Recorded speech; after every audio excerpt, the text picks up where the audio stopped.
somebody that was very, very important to all of us. And he's somebody that, he was a person that had impact.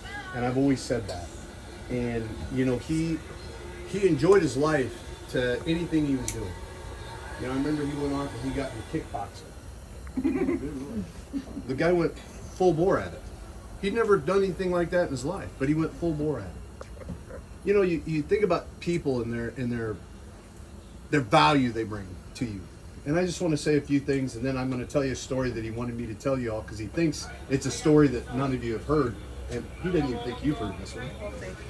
So, anyway, a couple weeks ago we were sitting there and at Don, he was in the bed, but he was still pretty good by then, and so he looked at me and he said, "What are you doing?" And I thought he was asleep, and I said, "Well, I'm thinking about words." And he looked at me and he said, "Words?" He said, "Adam," he said, "of all things we can think about right now," I said, "you're thinking about words." I said, "Well, I'm thinking about words for you." And he said, "Well, I don't want to know the words." And I said, "Don," I said, "do you have any idea," I said, "the impact you've had on people?" I said, "Think about it." I said, "You've been down here for 2 years." I said, "Obviously, your impact on me after 43 years is what it is. Your impact being married to Ann and loving these babies," I said, "that's impact." I said, "But just people that just got to know you." And he said, "Well, I guess that makes me feel good." And I thought, well, that isn't the reaction I was looking for. But I sat back and I thought, if you think about people, you think about, kindness, generosity, just loving, open, kind, that, it didn't matter where you came from. It didn't matter what your troubles might have been. People always gravitated to that. He always said that about me. He's like, "Adam, everybody, you just, shit comes around you and all that stuff and, and all that."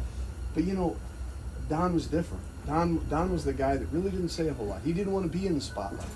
But the son of a bitch was the spotlight. He really was.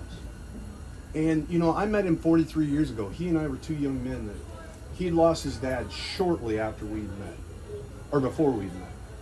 And my father at the time that I knew was gone about 3 years. And so that's how we built our friendship. And how weird that is, because after that, he and I were inseparable. But we had two people that had gone through something and you could connect to. And he and I connected on so many things. We owned businesses together. We owned bars together. We did all that. We're here for Don. We're here to remember Don. But the other thing that I want to make sure that I say is we're here for Ann. Yes. Yeah, absolutely. We're here for Ann. And we're here for Paige. Yes. And we're here for Reed. Because as much as we might be hurting, as much as I might be hurting, I can't imagine that. And I mean that. And, I told Don, I said, Don, I said, I'll never let her go. I said, I'll always be there for her.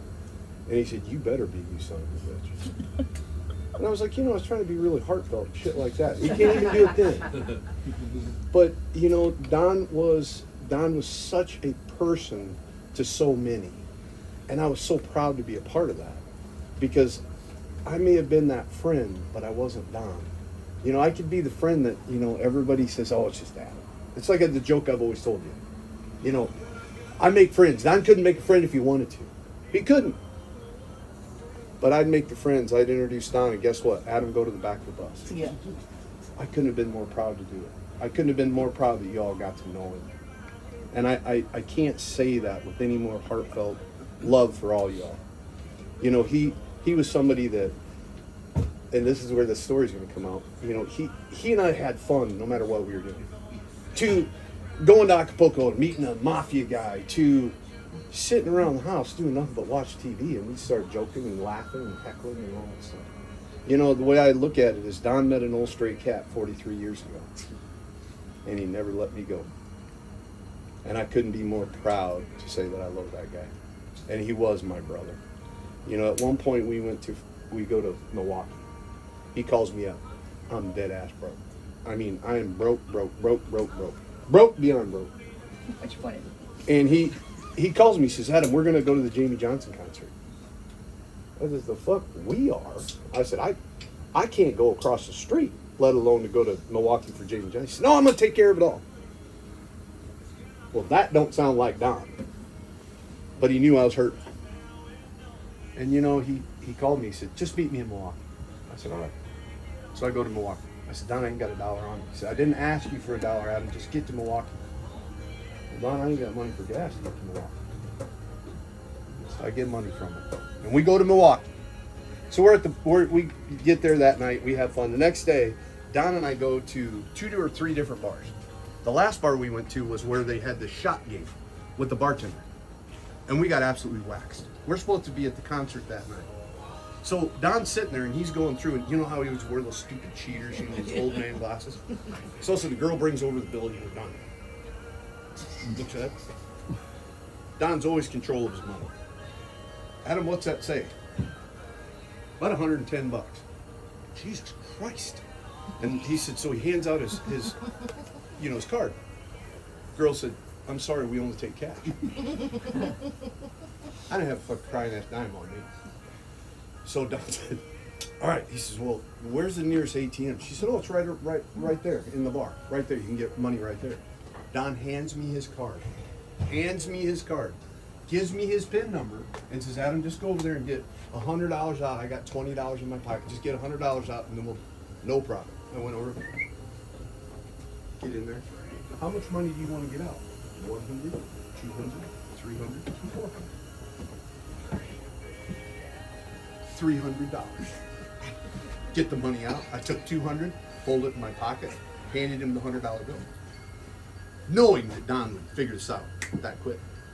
So he never says a word, pays the bill and all that stuff. So I give him back his card. So we go to leave that bar and I said, hey, we got to be at this concert, all this stuff. I said, well, listen, tonight we go to that concert. I said, drinks are on me.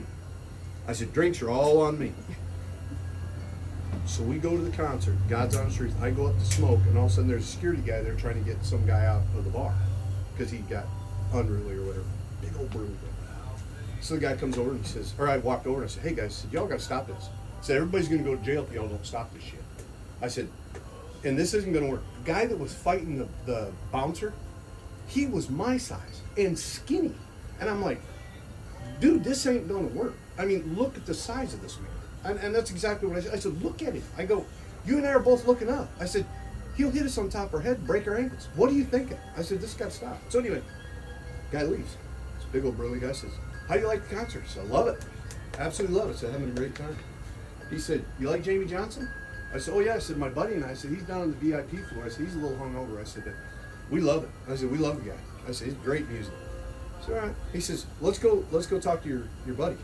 This guy's got a vest on that says security. So I walk down. Here's Don, like this on the table, eyes closed.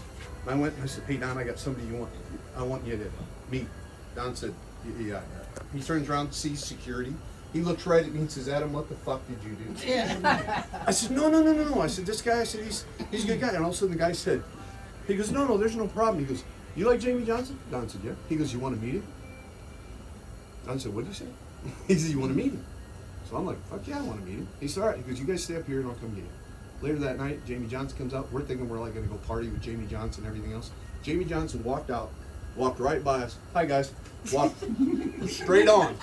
And Don looked at me and I finally got him to start drinking again. And so anyway, he's like, really? I thought we were meeting Jamie Johnson. I said, well, I think he didn't like you. I said, I don't know. I said, he just walked by us. So we leave that night. We go back to the hotel. When we get to the hotel, but mind you, the hotel room that we got, it was one king bed. So Don and I are all snuggled up for a whole weekend together. But anyway, we get up the next day, both of us are terrible hungover. Don gets up, of course, here's Don. Gets on his phone. Yes. And I knew what he was doing. Checking his account. He said, Adam, how much money did you take out of my account last night? I said, $300. He said, why'd you take $300? I said, I no one told you to take $100. I said, well, how the fuck do you think I paid for drinks? And he looked at me and he said, well, God damn it. He said, is there any money left? And I said, yeah, about $40, but I got to get home. And he just looked at me and he said, Jesus Christ, Adam. He said, I don't, he goes, I don't understand what's wrong with you. And I said, I don't either, Don. And he said, I got to go home. He said, I got to get home to Ann. And he said, and as far as us being in a king-size bed, he said, obviously we'll never talk about this again. No problem, brother. So when you talk about all the things, you talk about the fun, you talk about this. There was another night that I'm going to tell you, and this is where it comes in. Don was always present, and that's the thing that I loved about him. It didn't matter that he was going to talk or he was going to do it. He was always present. One night I was here, and I was heartbroken. Just got tore up. And didn't know what I was going to do and everything. And I was sitting right where Lynn is. normally I'm pretty aware of everything. All of a sudden this hand comes in, and I'm sobbing. All of a sudden I feel an arm around me. Normally I'd have jumped up and been pretty startled. It was Don. He was standing there. I never asked him to come over. I didn't know he was going to come over. And he looked at me, he said, Adam, he said, I don't know what to tell you. He said, I don't know how to get you through this. He said, because normally you're the guy that got everybody through. And you're the guy that was always willing to console and help people. But he made a statement that night. He said, Adam, I'm here. And he said, I'm not going nowhere. And I'm telling you, those words that night, that meant more to me to know that I wasn't alone. And he has no idea what the impact of those words were. So when we're all sitting here and we think about it, and I think about Don, and I think about this guy that I loved as my brother for 43 years. And I look at all of us here. And I look at everybody, and you guys being here makes me feel so good, and I know it's got to be painful. But I look at all of us, and I know that Don, he's here. And with you guys, he ain't going nowhere. He ain't. Now, the last thing Don wanted me to tell you guys was something really sick, and it's our 6 sense humor and all this shit. Oh my God. But this is how I'm going to finish this off, because years ago when we were very young, I agreed to this bullshit. And it sounds terrible, but he was trying to like let you guys in on it, like easy, let you down easy. Because when we were talking that night, we had a really great conversation. He said, well, he goes, just tell everybody, Adam. He said, I really loved being around them. He said, I did. He said, I loved every one of them. And he said, they meant as much to me as I did them. And he said, but at the end, he said, I want you to look at every one of them and say, guess what? Donnie's gone! Now let's have a drink. Thank you so much. You have a drink, raise your drink. Cheers. Here's Don. Don. Don. Or as Ken would call him, Dawn. Dawn. Dawn.